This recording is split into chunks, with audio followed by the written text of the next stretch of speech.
Hello दोस्तों, नमस्ते। आप सभी का स्वागत है आशीष क्लासेस पर। बज चुके हैं 5 और आप देख रहे हैं द हिंदू एडिटोरियल। एक ऐसा सेशन जिसमें आप सब कुछ एक साथ सीखते हैं, एक होलिस्टिक सेशन है। आप ग्रामर भी सीखेंगे मेरे साथ, वोकैब भी सीखेंगे, वोकैब रटनी भी नहीं पड़ेगी, ट्रांसलेशन भी आपको आएगा, समझने की क्षमता भी आपकी डेवलप। एसएससी की वैकेंसीज डिक्लेयर हो चुकी हैं, तो एसएससी के लिए तैयारी करने वाले हर एस्पिरेंट के लिए एक बहुत ही खास कोर्स उपलब्ध है, English force SSC and CDS. ये सीजीएल के विद्यार्थियों को ध्यान में रख के ही कोर्स डिजाइन किया गया है। बहुत बेहतर कोर्स है। इसमें आप ग्रामर भी पढ़ेंगे, ग्रामर में हर टॉपिक के क्वेश्चंस भी मेरे साथ सोल्व करेंगे, साथ ही में आप यहाँ पे वोकैब भी सीखेंगे। तो आपको कॉम्प्रिहेंशन जो सेगमेंट है, क्लोज टेस्ट, पीक्यूआरएस और पैसेज, वो भी बताया गया है कैसे सोल्व करना है। बहुत सारे ढेर सारे क्वेश्चंस भी आपको मिलेंगे। कुछ डेमो वीडियोस भी उपलब्ध हैं, उनकी आप देख सकते हैं, एक्सेस कर सकते हैं, है ना। उसके बाद ये कोर्स बाई करें। 2 साल की वैलिडिटी आपकी उपलब्ध है। एक साथ सारे वीडियोस आपको उपलब्ध हो जाएंगे, ठीक है। रिकॉर्डेड बैच है। एक साथ में ट्रांसलेशन का बैच भी उपलब्ध है। ये उन बच्चों के लिए खास जो हिंदी से इंग्लिश ट्रांसलेशन सीखना चाहते हैं। रिकॉर्डेड बैच है, यहाँ भी काफी सारे वीडियोस अपलोड हो चुके हैं। पर डे एक वीडियो आपको मिलेगा। 1 साल की वैलिडिटी आपको मिलेगी। पीडीएफ हर एक सेशन का उपलब्ध होगा। शुरू के 1 से लेकर 11 तक के वीडियोस बिल्कुल जीरो लेवल का ट्रांसलेशन, बेसिक लेवल का ट्रांसलेशन करवाया गया है। और 12 नंबर से लेकर आगे के जो वीडियोस हैं वो एडवांस ट्रांसलेशन करवाए गए हैं। बहुत बेहतर ट्रांसलेशन आप सीख सकते हैं इस कोर्स के थ्रू।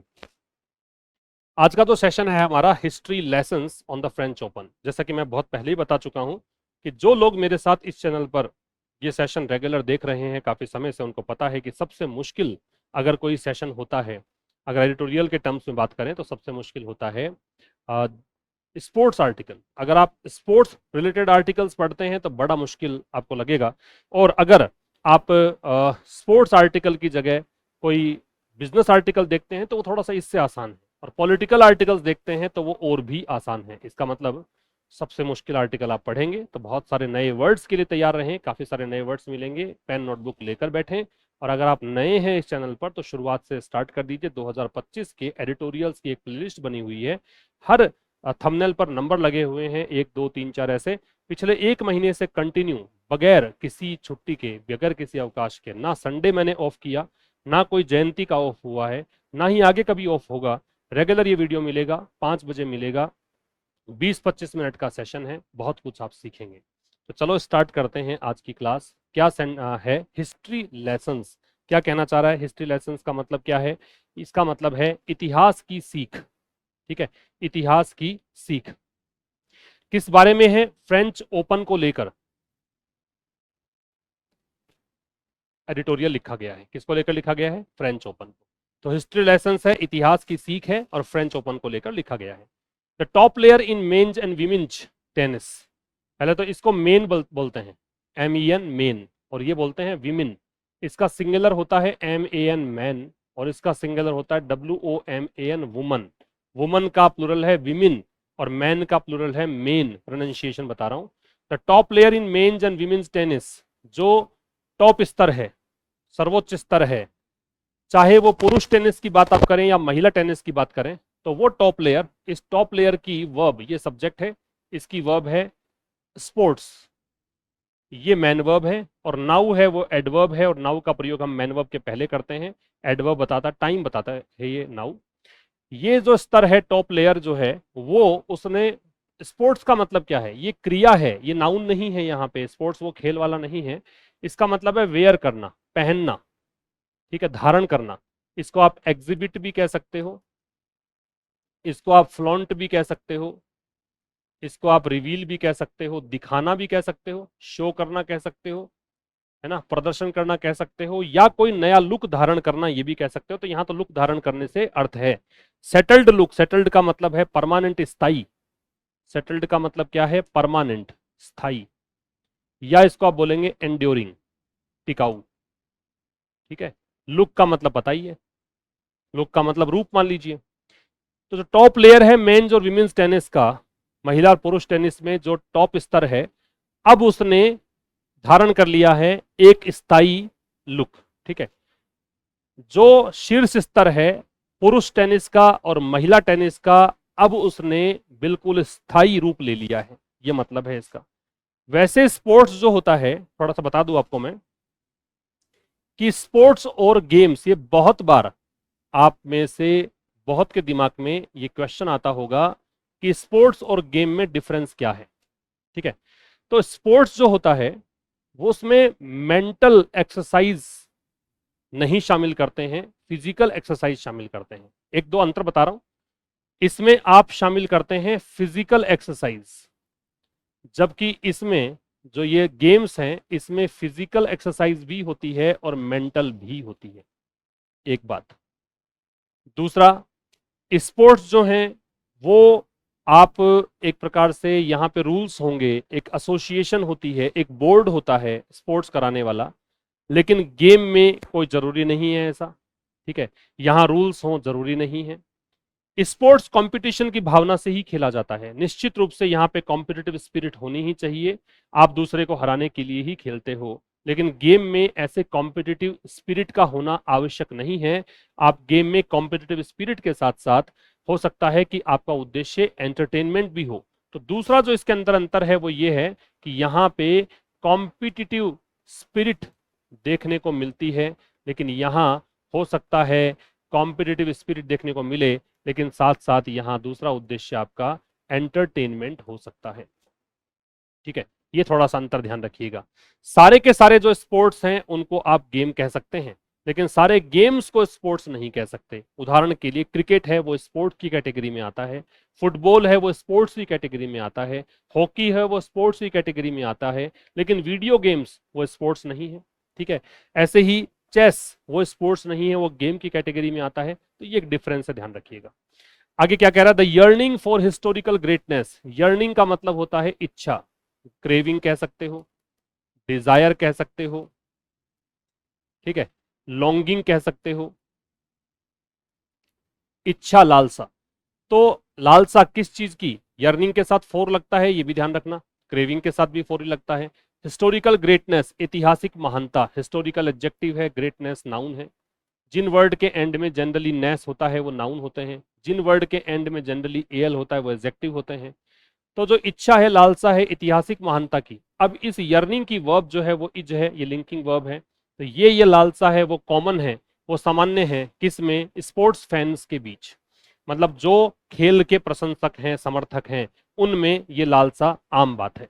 ठीक है, क्या कहना चाह रहा है, यर्निंग जो है हिस्टोरिकल ग्रेटनेस की, ऐतिहासिक महानता की जो उत्कंठा है, लालसा है, वो सामान्य बात है, आम बात है, किसमें, जो भी खेल के समर्थक हैं उनमें। अमंग प्रेपोजिशन है, इस प्रेपोजिशन का ऑब्जेक्ट दे रखा है स्पोर्ट्स फैंस, ये नाउन है, कॉमन है वो एडजेक्टिव होता है। ठीक है, कंटेम्परेरी सक्सेस, कंटेम्परेरी का मतलब होता है समकालीन, जो वर्तमान दिन की है। तो प्रेजेंट कह सकते हो, करंट कह सकते हो, तो इसे आप करंट कह दीजिए, इसे आप प्रेजेंट कह दीजिए। जो वर्तमान की सक्सेस है, सफलता है। देखो याद रखिएगा, किसी भी एडिटोरियल की जो भूमिका बांधना है, प्रेफिस जो होता है, शुरू की जो लाइंस होती हैं, वो थोड़ी सी मुश्किल देता है ऑथर, थोड़ा सा इंप्रेशन जमाने की कोशिश करता है, डिफिकल्ट वोकेबलरी का यूज करता है, थोड़े से साहित्यिक भाषा का इस्तेमाल करता है, लेकिन उसके बाद आप देखेंगे तो लैंग्वेज थोड़ी आसान होती जाएंगी। लेकिन शुरुआत की एक दो लाइंस थोड़ा समझना मुश्किल होता है, तो हम शुरू की लाइन नहीं पढ़ रहे हैं और मुश्किल लग सकती है। कंटेम्परेरी सक्सेस का मतलब है वर्तमान की सफलता, समकालीन सफलता। एंड जीनियस, और जीनियस का मतलब होता है विलक्षणता, ठीक है, प्रतिभा। नॉट विद स्टैंडिंग, ये यहाँ पे एडवर्ब है, वैसे ये एडवर्ब भी होता है और प्रेपोजिशन भी होता है, लेकिन प्रेपोजिशन तब होता है जब इसके बाद में नाउन दे रखी हो। नाउन इसके बाद दे नहीं रखी तो इसका मतलब ये क्या है, एडवर्ब। और नॉट विद स्टैंडिंग होता क्या है, तो नॉट विद स्टैंडिंग जो होता है इसका मतलब है फिर भी, तो फिर भी को हम बोलते हैं नेवरदलेस, या फिर इसे आप कहेंगे नॉनदलेस, या फिर आप इसे कहेंगे इवन सो, ये होता है फिर भी। ठीक है, तो कह रहा है इसके बावजूद कि समकालीन सफलता और विलक्षणता के बावजूद या इसके होने पर भी, there is often a tendency, अक्सर एक प्रवृत्ति होती है। टेंडेंसी क्या होता है, टेंडेंसी का मतलब होता है प्रोक्लिविटी, प्रवृत्ति, प्रोक्लिविटी। ठीक है, इसी को आप इंक्लिनेशन कह सकते हो, एक प्रवृत्ति होती है। To hark back, to hark back to, तो हार्क बैक टू समथिंग, इसका मतलब क्या होता है, इसका मतलब होता है पीछे की ओर, मतलब कोई याद करना। हार्क बैक टू जो है इसका मतलब है याद करना, रिकॉल करना, रिकलेक्ट करना, रिमेंबर करना।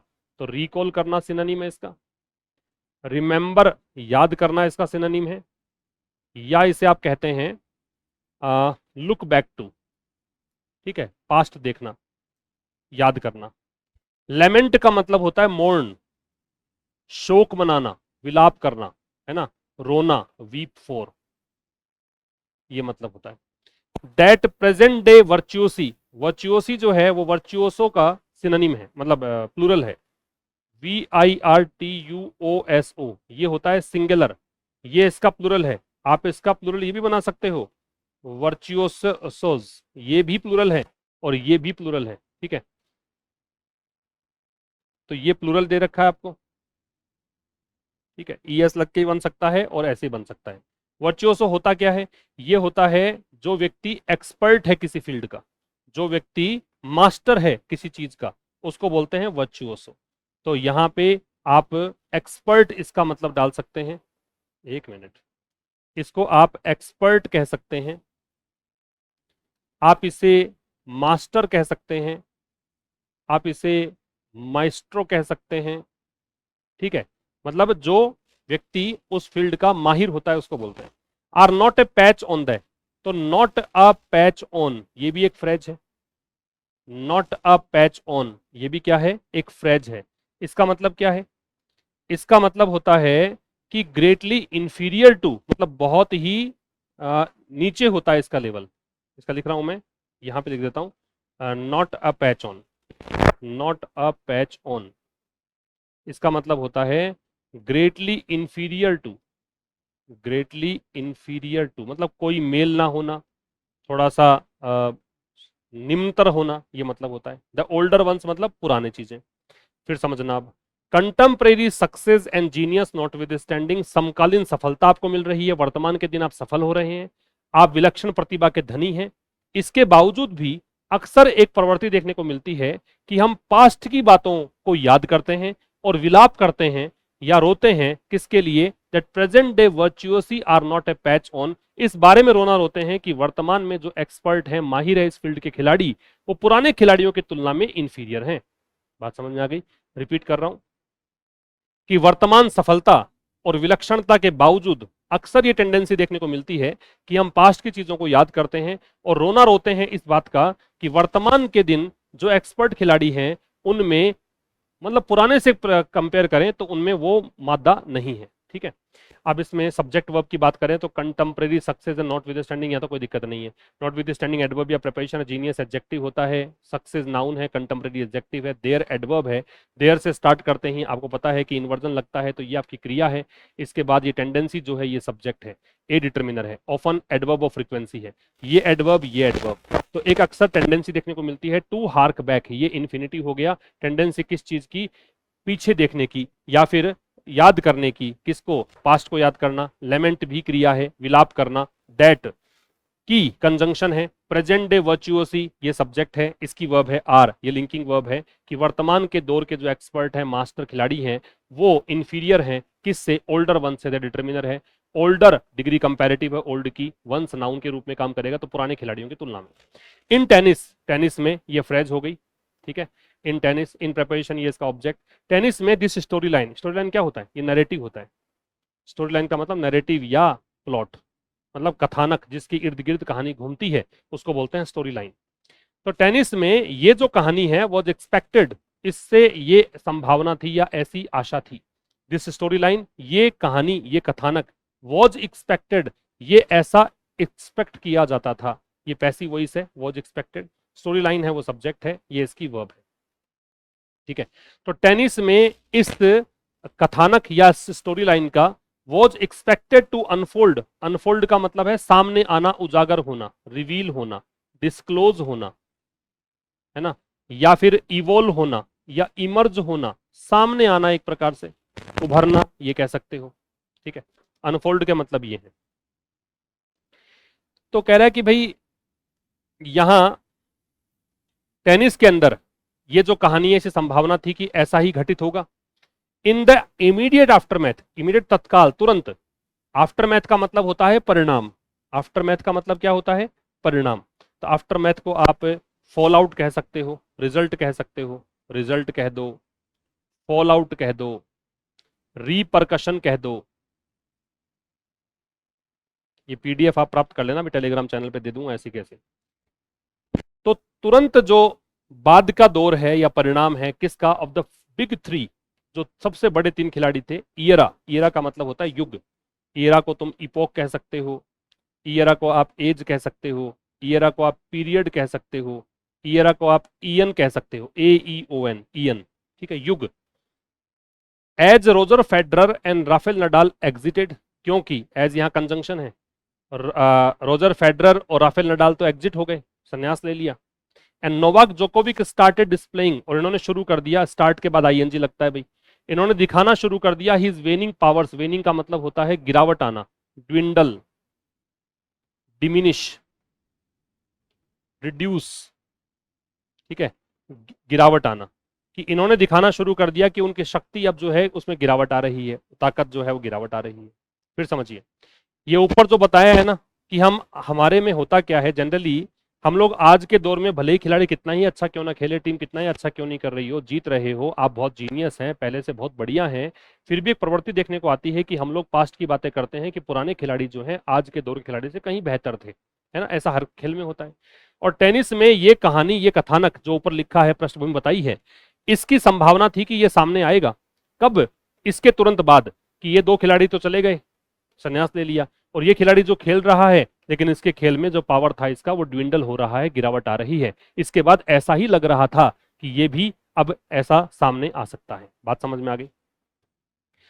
सब्जेक्ट वर्ब की बात करेंगे तो इन टेनिस तो हो गया adverb, this story line subject है, वॉज एक्सपेक्टेड वर्ब है, टू अनफोल्ड इन्फिनिटिव है, इन प्रेपोजिशन है, दैट डिटरमिनर है, इमीडिएट एडजेक्टिव है, ये नाउन है, ये प्रेपोजिशन है, the big three, that determiner, ये बिग थ्री नाउन का काम करेगा, बिग एडजेक्टिव ऐसे यहाँ पे, थ्री यहाँ पे नाउन का काम करेगा, ईयरा नाउन है, एज कंजंक्शन है, ये दोनों नाम है तो नाउन है, एंड कंजंक्शन, एग्जिटेड जो है इसकी वर्ब है, रोजर फेडरर राफेल नडाल की वर्ब क्या है, एग्जिटेड। फिर and, Novak Djokovic, and conjunction है, नोवाक जोकोविक सब्जेक्ट है, इसकी वर्ब है स्टार्टेड, स्टार्ट के बाद आईएनजी लग गया। डिस्प्ले का जो ऑब्जेक्ट है वो ये his waning powers, his possessive adjective, dwindling, sorry waning जो है वो प्रेजेंट पार्टिसिपल है, एडजेक्टिव का काम करेगा, पावर्स है वो नाउन है। क्लियर है भाई? आगे चलो। It is to Carlos Alcaraz and Jannik Sinner's credit, तो मतलब श्रेय जाता है इनको, ये सब्जेक्ट है, ये आपकी वर्ब है, ठीक है। तो ये कार्लोस एल्कराज नाम का खिलाड़ी है, एक जेनिक सिनर नाम का खिलाड़ी है, श्रेय इनको जाता है, ठीक है। दैट की कंजंक्शन है, कि दे हैव अलाउड, दे इन दोनों खिलाड़ियों के लिए है, सब्जेक्ट आ गया, हैव अलाउड वर्ब आ गई, प्रेजेंट परफेक्ट है। None of this talk to surface, surface का मतलब है उभर कर आना, कोई चीज अपीयर होना, कोई चीज अपीयर होना, कोई चीज टर्न अप होना, कोई चीज इमर्ज होना, सरफेस पे आना, है ना, उभर कर आना, इसको बोलते हैं क्या, सरफेस होना। सरफेस वह सतह होता है, लेकिन यहाँ पे जो इसका मतलब है वो है सामने आना, टर्न अप होना, इमर्ज होना, ये सब मतलब, ठीक है। कह रहा है कि लेकिन श्रेय जाता है भी, पहले ये लग रहा था ना कि ये 3 खिलाड़ी चले गए, अब हम अगर नया खिलाड़ी आएगा चाहे कितना ही प्रतिभावान आए, लेकिन दुनिया रोना रोएगी उन्हीं तीनों का कि ये इससे बढ़िया प्लेयर तो है नहीं, ये पहले वाला खिलाड़ी ने अच्छा खेल दिखाया। लेकिन कह रहा है लेखक कि भाई ये 2 खिलाड़ी जो हैं, एक जेनिक सिनर और एक कार्लोस एल्कराज, इनको श्रेय जाता है कि इन्होंने ऐसी कोई भी बात को सामने नहीं आने दिया, ऐसी कोई चर्चा नहीं आने दी, मतलब इन्होंने वो खेल दिखाया कि लोगों ने दांतों तले उंगली दबा ली, कि लोग अचंभित हो गए कि यार वैसे ही खिलाड़ी, वैसी प्रतिभा वाले खिलाड़ी या उनसे अधिक अच्छे खिलाड़ी आ गए हैं, तो इन्होंने ऐसी कोई बात उभरने नहीं दी, ठीक है। तो अलाउड, अलाउड की वर्ब जो है वो नन ऑफ दिस टॉक है, ठीक है। टू सरफेस है वो इन्फिनिटिव है। आगे कह रहा संडेज फैसिनेटिंग 5 सेट फ्रेंच, अब लेखक बता रहा है कहानी के एक्चुअल में हुआ क्या, अभी तक तो प्रेफिस बांध रहा था, भूमिका बांध रहा था। संडेज फैसिनेटिंग, फैसिनेटिंग जो होता है वो एनग्रोसिंग होता है, मतलब जो मंत्रमुग्ध करने वाला है, मनमोहक है, कैप्टिवेटिंग होता है, थ्रिलिंग कह सकते हो, रोमांचक कह सकते हो, ठीक है। संडे का जो एक रोमांचक 5 सेट का फ्रेंच ओपन फाइनल हुआ, सेट होते हैं टेनिस के अंदर 6-3, 6-2, 6-0 ऐसे जीता, सुना होगा आपने। तो संडे का फाइनल मैच था फ्रेंच ओपन का, 5 सेट में ये फाइनल हुआ। Was the latest piece, was आ रहा है वर्ब, लिंकिंग वर्ब है, और ये 5 सेट फ्रेंच ओपन फाइनल है, वो ये हो गया आपका सब्जेक्ट, इसका ये आपका एडजेक्टिव है। तो संडे का ये नाउन है, तो संडे का आप कहोगे कि सर आपने कहा था अपोस्ट्रोफी एस जहां होता है वो नाउन होता है, अपोस्ट्रोफी के बाद नाउन, तो बेटा नाउन है ये फाइनल, लेकिन ये इसके बीच में जो है इस फाइनल के बारे में मॉडिफायर्स हैं। ठीक है, तो संडे का जो ये रोमांचक फाइनल हुआ जो 5 सेट तक चला, वो लेटेस्ट पीस ऑफ एविडेंस था, वो एक नवीनतम प्रमाण है। एविडेंस का मतलब क्या है? प्रमाण है। एज, क्योंकि, एज यहां कंजंक्शन है, क्योंकि कंजंक्शन तब होता है जब आगे सब्जेक्ट वर्ब हो। स्पेनियर्ड, स्पेन का खिलाड़ी। आउटलास्टेड, आउटलास्टेड का मतलब वैसे तो होता है आउटलिव, मतलब ज्यादा लंबे समय तक टिकना। आउटलास्ट का मतलब ये है, आउटलास्ट का मतलब क्या है? आउटलिव है या सरवाइव है। ठीक है, ज्यादा लंबे समय तक टिकना। यहाँ पे इसका मतलब है हरा दिया या ये जीत गया। स्पेनियर्ड का मतलब स्पेन का खिलाड़ी, एडजेक्टिव है। तो स्पेन के खिलाड़ी ने, वैसे यहाँ पे नाउन का काम कर रहा है स्पेनियर्ड, वैसे एडजेक्टिव होता है, प्रॉपर एडजेक्टिव। तो स्पेन के खिलाड़ी ने वर्ल्ड के नंबर 1 खिलाड़ी को हरा दिया। ओवर 5 आवर्स, ओवर यहाँ पे ड्यूरिंग का मीनिंग देगा, प्रेपोजिशन है। 5 घंटे और 29 मिनट के दौरान of intense scintillating action. Intense का मतलब बहुत ही एक्सट्रीम प्रकार का। इंटेंस का मतलब क्या है? बहुत ही एक्सट्रीम। और सिंटिलेटिंग क्या होता है? जो एक प्रकार से एक्साइटिंग हो, ब्रिलियंट हो, स्टिमुलेटिंग हो। तो पहले तो इसका डाल लो आप, एक्सट्रीम, बहुत ही एक्सट्रीम। और ये होता है ब्राइट, ब्रिलियंट कह दो, ब्रिलियंट, एक्साइटिंग और स्टिम्युलेटिंग, बहुत ही उत्तेजित करने वाला। एक्शन का मतलब जो भी उन्होंने खेल दिखाया। तो कह रहा संडे का जो बहुत ही रोमांचक 5 सेट का जो फ्रेंच ओपन फाइनल हुआ, वो लेटेस्ट पीस ऑफ एविडेंस था, वो नवीनतम एक प्रमाण था। क्योंकि प्रमाण किस बात का? कि ये खिलाड़ी बहुत गजब खेलते हैं, पुराने वालों से भी अच्छा खेलते हैं। क्योंकि स्पेन के खिलाड़ी ने वर्ल्ड के नंबर 1 खिलाड़ी को हरा दिया 5 घंटे 29 मिनट के दौरान। और किस 5 घंटे 29 मिनट किस में लगे? बहुत ही एक्सट्रीम लेवल का, बहुत ही रोमांचक जो एक्शन इसने दिखाया इस खेल में। ठीक है, स्पेनियर्ड सब्जेक्ट हो गया, आउटलास्टेड वर्ब हो गई, इसकी ऑब्जेक्ट है ये वर्ड नंबर 1 खिलाड़ी हो गया, है ना। ओवर प्रेपोजिशन है, ये इसका ऑब्जेक्ट हो गया। और प्रेपोजिशन है, इंटेंस इंटिलेटिंग एडजेक्टिव है दोनों। और एक्शन है वो, ये नाउन है, इसी के मॉडिफायर्स हैं ये एडजेक्टिव है और ये भी एडजेक्टिव है। द विक्ट्री, जो जीत मिली, ये एल्केरेज की बात कर रहा है। विक्ट्री, जो जीत मिली, ठीक है, ये सब्जेक्ट हो गया। द डिटरमिनर है, विक्ट्री नाउन है। ब्रॉट, ये लेकर आई, ये वर्ब है। ब्रिंग की second form.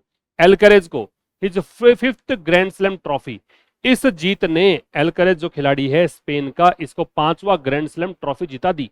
And the world number 2 became only the 3rd man, और ये खिलाड़ी ही वर्ल्ड पे नंबर 2 पे है। इस खिलाड़ी, ये खिलाड़ी जो है ये दूसरा खिलाड़ी बन गया, ये हो गई verb second form. Only the 3rd, sorry, तीसरा खिलाड़ी बना है, केवल तीसरा खिलाड़ी है आफ्टर गुस्टाव क्वेर्टन एंड नडाल, इन 2 खिलाड़ियों के बाद, टू डिफेंड टाइटल्स, कि इसने रोलैंड गैरोस, रोलैंड गैरोस दूसरा नाम है फ्रेंच ओपन का, कि इसने फ्रेंच ओपन खिताब की रक्षा की है। मतलब पहले भी इसी ने जीता था, अब फिर इसने जीत लिया है, तो इन खिताबों को डिफेंड किया है इसने। दिस मिलेनियम, मिलेनियम होता है पीरियड ऑफ 1000 ईयर्स, सहस्त्राब्दी में, 1000 सालों में। अ पीरियड ऑफ 1000 ईयर्स, 1000 सालों में ये तीसरा ही खिलाड़ी हुआ है इन 2 खिलाड़ियों के बाद जिसने फ्रेंच ओपन टाइटल को डिफेंड किया है। बात समझ में आ गई क्या? आगे देखो।